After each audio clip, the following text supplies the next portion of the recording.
बिस्मिल्लाहिर्रहमानिर्रहीम। अस्सलाम वालेकुम। अपने नए व्लॉग में आपको खुशामदीद कहता हूँ। एक बार फिर से पंजाब में ज़िमनी इलेक्शन का दंगल सजने वाला है।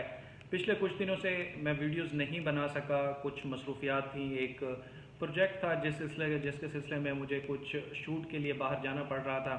दैट्स वाई मैं यूट्यूब पे टाइम नहीं दे सका। लेकिन अब हमारे इंटरेस्ट की एक ख़बर आई है कि पंजाब में एक बार फिर से ज़िमनी इलेक्शन का दंगल सजने वाला है।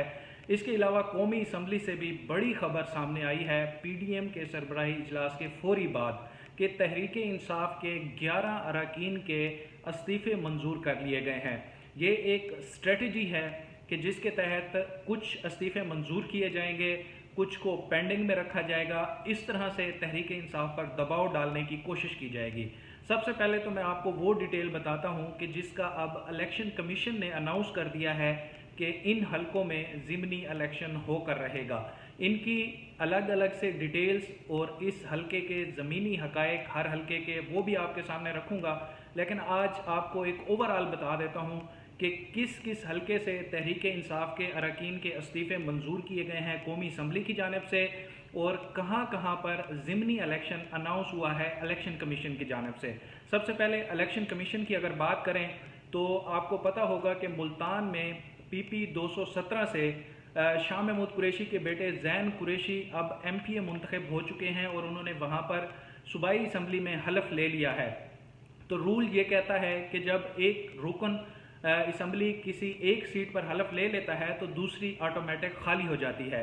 तो इसी तरीक़ाकार को अमल करते हुए, इसी पर अमल करते हुए इलेक्शन कमीशन ने NA 157 मुल्तान की सीट को खाली करार दिया है और अब वहाँ पर इलेक्शन होंगे 11 सितंबर को।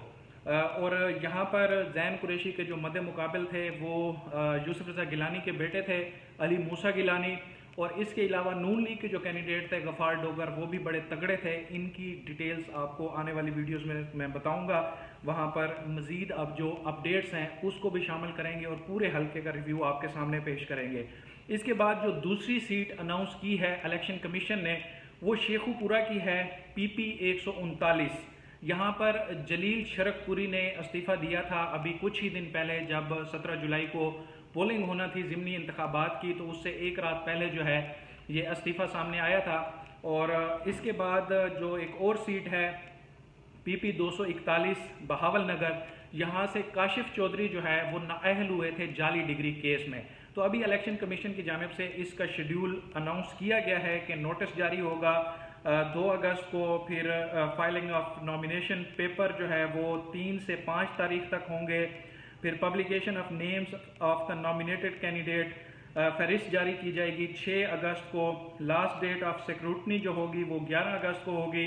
Last date for filing of appeal, एतराज़ात जो होते हैं उस पे 16 अगस्त तक होगी। फिर लास्ट डेट फॉर डिसाइडिंग, अपीलों पर जो फैसले होंगे वो 22 अगस्त तक होंगे। और publication of revised list of candidate जो है वो 23 अगस्त को होगी। और जिन लोगों ने फिर विदड्रॉ करने होंगे उनकी लिस्ट जो है वो 24 अगस्त को होगी। और जो इलेक्शन सिंबल हैं वो 25 अगस्त को जारी किए जाएंगे और 11 सितंबर को जो है वो पोलिंग होगी। इसके बाद जो बड़ी और इंटरेस्टिंग खबर आई है कौमी असम्बली से फौरी just after ending of PDM इजलास, उसमें वैसे मरियम नवाज़ ने भी ये मुतालबा किया था कि तहरीक इंसाफ के अरकान कौमी असम्बली के इस्तीफ़े जो है वो मंजूर किए जाएं। तो उसके बाद हमने देखा कि स्पीकर राजा परवेज़ अशरफ जो है वो एक्शन में आए हैं और PTI के कुछ प्रोमिनेंट लोगों के इस्तीफ़े जो है वो मंजूर किए गए हैं। अली मोहम्मद ख़ान हैं, आपको पता है कि वो वाहिद शख्स थे जब 9 अप्रैल की रात को, 9 और 10 अप्रैल की दरमियानी शब को तहरीक अदम एतमाद पर वोटिंग हो रही थी और शहबाज शरीफ वज़ीर आज़म बन रहे थे। तो उस वक्त अली मोहम्मद ख़ान कौमी असम्बली के ऐवान में मौजूद थे और फिर उनकी तकरीर बड़ी वायरल हुई थी। NA 22 मर्दान से ये इलेक्ट होकर आए थे, इनका इस्तीफ़ा मंजूर किया गया है। इसके बाद फजल मोहम्मद ख़ान NA 24 से मुंतखब होकर आए थे, 4 से, इनका इस्तीफ़ा मंजूर किया गया है। शौकत अली हैं NA 31 पेशावर से, उनका इस्तीफ़ा मंजूर किया गया है। फ़खर जमान खान हैं NA 45 कुरम से, उनका इस्तीफ़ा मंजूर किया गया है। इसके अलावा बड़े स्पोकन हैं, PTI के तर्जमान हैं फ़ारूक हबीब, इससे पहले वज़ीर मुमलिकत भी रहे हैं, उनका भी इस्तीफ़ा मंजूर कर लिया गया है। वैसे बड़ा टफ कंपटीशन हुआ था फ़ारूक हबीब और आबिद शेर अली का, फिर बाद में दोबारा गिनती में जाकर ये जो है मामला सेटल हुआ था और फ़ारूक हबीब जो है वो जीते थे। इन तमाम हलकों के रिव्यूज़ आने वाली वीडियोस में मैं आपके सामने डिटेल में रखूंगा, फिर आपको मज़ीद चीज़ें पता चलेंगी। इसके बाद साबिक वज़ीर दाखिला जो है ननकाना साहिब से NA 118 से ये विन किया था इन्होंने, इजाज़ अहमद शाह, ये भी जो है इनका इस्तीफ़ा मंजूर कर लिया गया है। इसके बाद जमील अहमद खान हैं NA 237 मलीर से, कराची से, ये भी इनका इस्तीफ़ा मंजूर किया गया है। अकरम चीमा, ये भी कराची कुरंगी से हैं, इनका भी इस्तीफ़ा मंजूर किया गया है। अब्दुल शकूर शाद जो कि बिलावल भुट्टो को शिकस्त देकर आए थे, उनका इस्तीफ़ा भी मंजूर किया गया है। कराची साउथ से अब्दुल शकूर शाद का इस्तीफ़ा मंजूर किया गया है। इसके बाद डॉक्टर शीरी मज़ारी, ये रिज़र्व सीट पे थी पंजाब से, इनका इस्तीफ़ा मंजूर किया गया है। और शामदाना गुलजार, ये भी बड़ी एक्टिव खातून हैं और बड़ी अच्छी बोलती हैं, PTA को रिप्रेजेंट करती हैं, इनका भी इस्तीफ़ा मंजूर किया गया है। अच्छा, अब इन 11 सीटों पर इलेक्शन अनाउंस होता है या पहले इलेक्शन कमीशन इस पर कोई समाअत करता है, वो एक अलग बहस है, क्योंकि जो फैसल नियाजी हैं पंजाब असम्बली से, जिन्होंने खानेवाल के हल्के से वो इलेक्ट होकर आए थे, उन्होंने इस्तीफ़ा दिया था। लेकिन जब स्पीकर परवेज़ इलाही ने वो इस्तीफ़ा यहाँ पर इलेक्शन कमीशन को भिजवाया है, तो इलेक्शन कमीशन ने कुछ एतराज़ात उस पर लगाए हैं कि ये इस्तीफ़ा आया पहले था, मंजूर बाद में किया गया और हमें ताकीर से भिजवाया गया है, तो क्या इसमें स्पीकर पंजाब असम्बली की कोई बदनीयती तो शामिल नहीं थी? तो इस पर इलेक्शन कमीशन अभी समाअत कर रहा है। तो लेट्स सी कि अब इन सीटों पर जो है ये जो 11 इस्तीफ़े कौमी असम्बली के स्पीकर ने मंजूर किए हैं, क्या इस पर फौरी इलेक्शन अनाउंस हो जाते हैं या फिर चीज़ें फिर पेंडिंग में चली जाती हैं? क्योंकि PTI जो है कभी नहीं चाहेगी कि वो इन हलकों को खाली छोड़ दे, ख़ासतौर पर जहाँ पर इलेक्शन अनाउंस हो चुका है।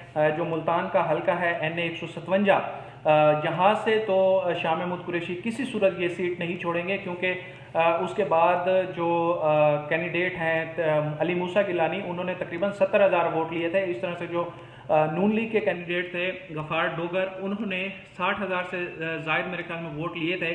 तो वहाँ पर तगड़ा होल्ड है, अगर PDM का कोई मुश्तरका कैंडिडेट आ जाता है तो वो PTI के कैंडिडेट को टफ टाइम देने की पोजीशन में होंगे। इसलिए PTI को वहाँ पर सोच समझ के और कोई बहुत अच्छा कैंडिडेट लाना होगा।